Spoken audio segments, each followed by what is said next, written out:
অবশেষে অসমে হচ্ছে বিরোধী জোট। জোট থেকে দূরে রাখা হলো এআইইউডিএফকে। 10 দিনের মধ্যে শেষ হবে আসন সমঝোতা। ভূপেন বরাকে গুরু দায়িত্ব এআইসিসির।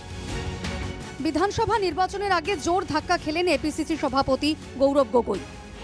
বিরোধী জোটের আসন সমঝোতার দায়িত্ব ভূপেন বরার কাঁধে। ইতিমধ্যে এআইসিসির নির্দেশে মাঠে নেমে পড়েছেন প্রাক্তন এপিসিসি সভাপতি ভূপেন বরা। বিরোধী রাজনৈতিক দলের সঙ্গে শুরু হলো আলোচনা, কিন্তু আচমকা গৌরব গগৈকে বাদ দিয়ে ভূপেন বরাকে দায়িত্ব কেন? সূত্রের খবর, পাক যোগ ইস্যুতে চাপে রয়েছেন এপিসিসি সভাপতি গৌরব গগৈ। এছাড়াও গৌরবের বিরুদ্ধে 500 কোটির মানহানি মামলা দায়ের করেছেন মুখ্যমন্ত্রী। ফলে গৌরবকে কিছুটা চাপমুক্ত রাখতেই ভূপেন বরাকে দেওয়া হয়েছে দায়িত্ব। কিন্তু প্রশ্ন হলো, বিরোধী জোট কতটুকু প্রভাব ফেলবে বিধানসভা নির্বাচনে? শক্তিশালী বিজেপিকে চ্যালেঞ্জ জানাতে পারবে কি বিরোধীরা?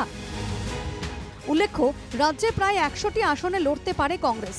অন্য দলগুলিকে ছেড়ে দেওয়া হতে পারে 26টি আসন।